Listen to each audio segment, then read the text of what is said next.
Hey guys, ఈ cute ఫోటోలో కొంచెం ఎడిటింగ్ యాడ్ చేసా. సో ఇలా సింపుల్ అండ్ క్యూట్గా ఎలా ఎడిట్ చేయాలో చెప్తాను ఈ వీడియోలో. ఫస్ట్ ఇన్షాట్ ఓపెన్ చేసి ఫోటోకి వెళ్ళి న్యూ క్లిక్ చేయండి.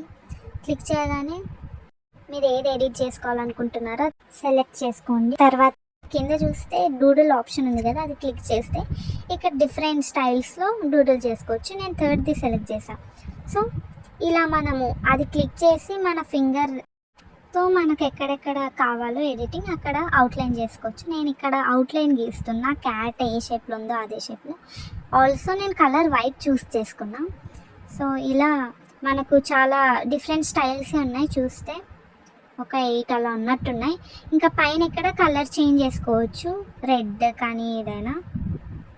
సో ఇక్కడ గ్లో కలర్తో వచ్చేస్తే మనకు ఆల్రెడీ ఒక కలర్ ఫిక్స్ అయ్యింది చూస్తే. సో మీరు కలర్ చేంజ్ చేసుకోవాలనుకుంటే అక్కడ పైన కలర్ దాంతో చేంజ్ చేసుకోవచ్చు.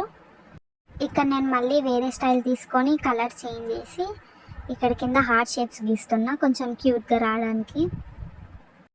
తర్వాత కింద ఉన్న స్టిక్కర్ క్లిక్ చేస్తే మనకు డిఫరెంట్ టైప్స్ ఆఫ్ స్టిక్కర్స్ వస్తాయి. ఇక్కడ ఈమోజీస్ కొన్ని ఉన్నాయి. సో కొన్ని ఆల్రెడీ డిఫాల్ట్గా అయితే ఉండవు. సో మనం కొన్ని క్లిక్ చేసి గెట్ అని క్లిక్ చేస్తే అవి మనకు డౌన్లోడ్ అయిపోయి ఇక్కడ యాడ్ అయిపోతాయి. ఇది నేను అలానే చేశాను. ఇక్కడ సెలబ్రేట్ చూడండి, ఇక్కడ నేను ఇంకా డౌన్లోడ్ చేసుకోలేదు. సో గెట్ అని కొట్టి మనకు ఒక యాడ్ చూస్తే ఫ్రీగానే అవి డౌన్లోడ్ అయిపోతాయి. ఇక్కడ గ్లోబ్ స్టిక్కర్ సెలెక్ట్ చేసుకొని సైజ్ మినిమైజ్ చేసి టాప్లో పెట్టా. తర్వాత టెక్స్ట్లోకి వెళ్ళి ఈమోజీస్ పెట్టాం. అది ఈమోజీ పైన కింద హార్ట్ అవుతుందని ఇక్కడ చేంజ్ చేస్తున్నా, టెడ్డీ పెడదాం. సో ఈ టెక్స్ట్లోకి వెళ్ళి మనం ఈమోజీస్ కానీ ఏదైనా టైప్ చేయొచ్చు. సో ఇంతే సింపుల్గా కొంచెం క్యూట్గా కనిపించేటట్టు ఎడిట్ అయితే చేసా. మీకు ఇంకా ఎక్కువ ఎడిటింగ్ కావాలనుకుంటే కూడా మనం ఇక్కడ చాలానే ఉన్నాయి స్టైల్స్.